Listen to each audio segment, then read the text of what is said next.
Good morning. Magandang umaga sa inyo. Good. Halika, magsiupo ka.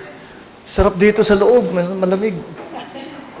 Ang init sa labas. Anyway, magandang umaga, magandang tanghali na sa inyong lahat. Kayong mga ating presidential scholar. Yan ang ngayon ang tawag sa inyo. Dahil nga sa programa natin na nagbibigay tayo ng 200,000 sa bawat barangay. Ang request lang namin sa mga barangay officials ay yung 100,000 doon sa binigay naming 200,000, yung 100,000 ay maghahanap, kada barangay maghahanap ng 5 na scholar. At ang aming advice sa ating mga barangay officials ay kako, hanapin ninyo yung mga malapit ng magtapos. Pero namimiligro yung pagtatapos nila dahil may kulang sa pambayad, kailangan magtrabaho, kung ano man. Basta't makatulong. So, bawat isa sa inyo makakatanggap ng 20,000. Yun ang pampatulong sa inyo para sa inyong scholarship.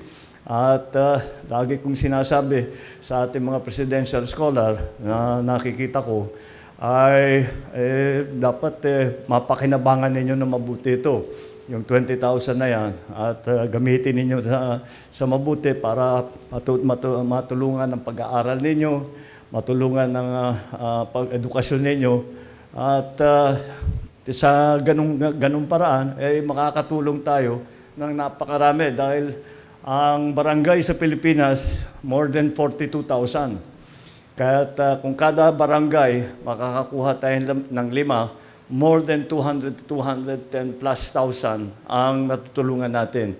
Para sa akin, dahil napakahalaga nito. Dahil para sa akin, lagi kong sinasabi, ay ang edukasyon, para sa pamahalaan, ang edukasyon ay hindi pribilehyo.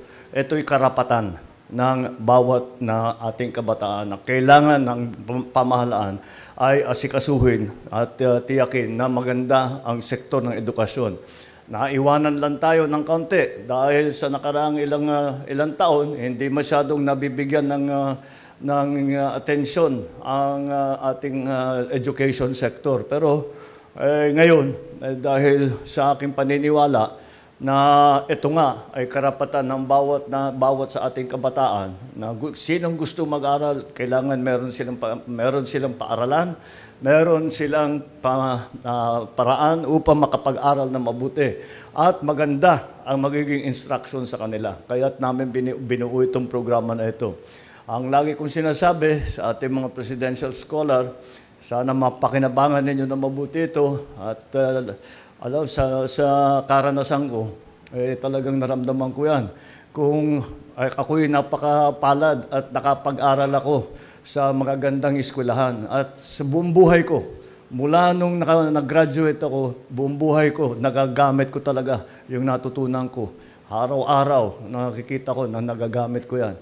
Kaya ito'y biyaya na binibigay sa inyo para kayo ay magtapos at maging maganda yung training ninyo, marami kayong alam. At ito'y habang buhay. Hindi na itong kayamanan na ito. Ang isang edukasyon, ang kayamanan ay kayamanan yan.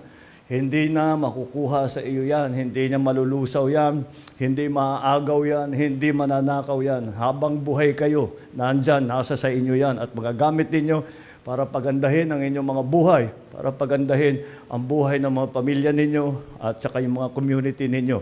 Kaya mag-aral kayo na mabuti, study hard, work hard, at makikita natin napakaganda ang magiging tulong ng magandang edukasyon para sa inyong lahat. Kaya yun lang, papaliwanag ko lang yung programa natin at sana, kagaya ng sabi ko, mabalikan ko kayo pag may hawak na kayong diploma. Sige, good luck sa inyo.